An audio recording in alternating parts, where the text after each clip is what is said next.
beneath the same endless sky.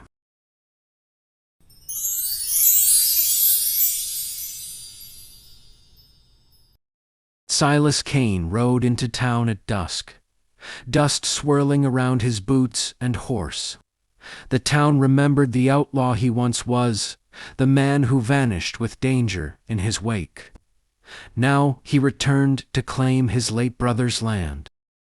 He had no plan to stay, until he saw Eleanor Hart the widow, who carried herself with quiet strength, and whose gaze seemed to pierce right through him. In that moment, the desert felt smaller, and the horizon closer.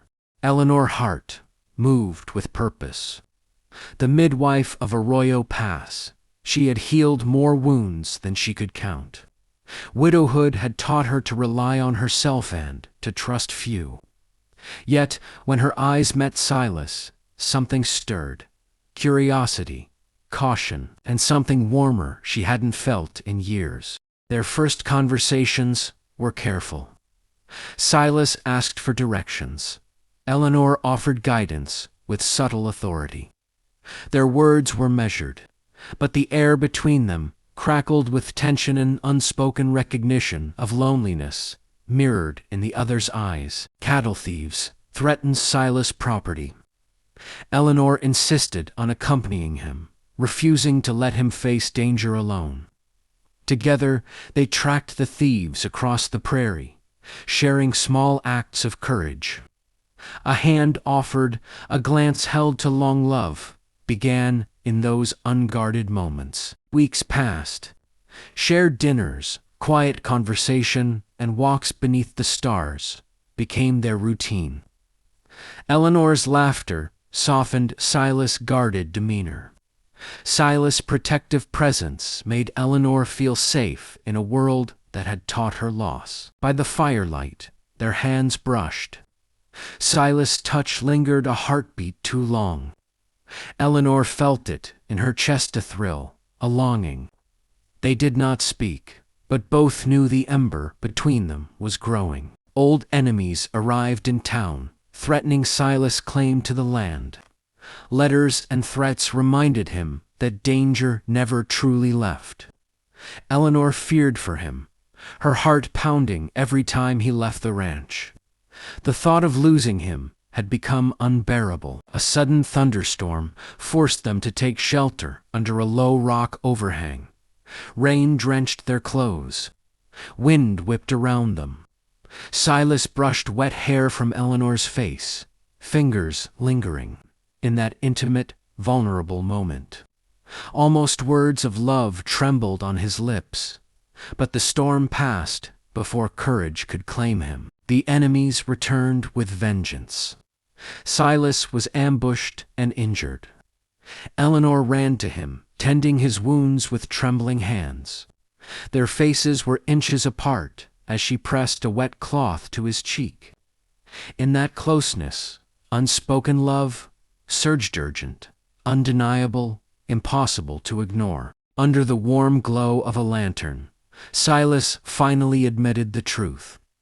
"Eleanor, I never intended to stay, but I can't leave you." Her own voice trembled, revealing the heart she had guarded for years.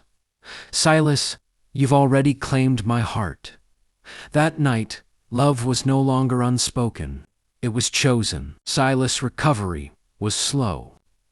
Eleanor stayed at his side, laughing softly when he grumbled, teasing him when he tried to act strong. Their bond deepened with each passing day, love, rooted in tenderness, trust, and shared vulnerability. Silas could leave. Eleanor could retreat into independence. But they chose differently. Every morning, every shared meal, every look across the prairie reminded them that love was not just feeling, it was decision. And they decided, over and over, to stay. Their wedding was simple, intimate. Wildflowers Eleanor had arranged decorated the small chapel. Vows were whispered and lived rather than proclaimed. When Silas kissed her hand, she knew that love had finally found home. Time passed. Seasons shifted. dust turning to green and gold.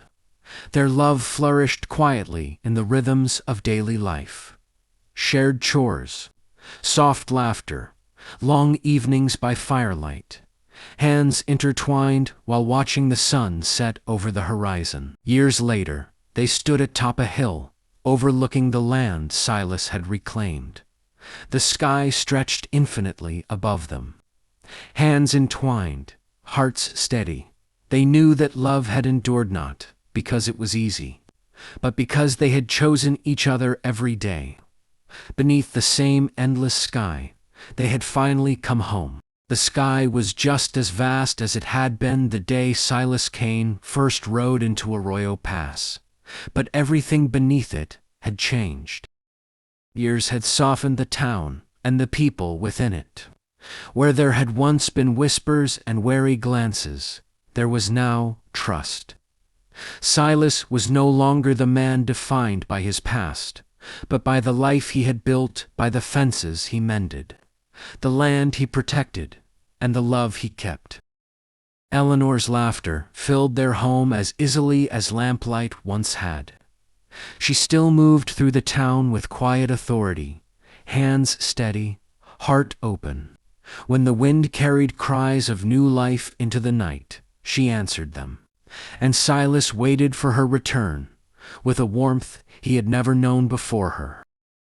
Their love lived in the smallest moments, in the way Silas reached for Eleanor's hand without looking, in the way she leaned into him when the evening grew cool, in the unspoken understanding that neither had to guard their heart anymore. Sometimes they climbed the hill beyond the ranch at dusk. Silas would drape his coat around Eleanor's shoulders, and she would rest her head against his chest, listening to the steady rhythm that had become her safest place. They did not speak.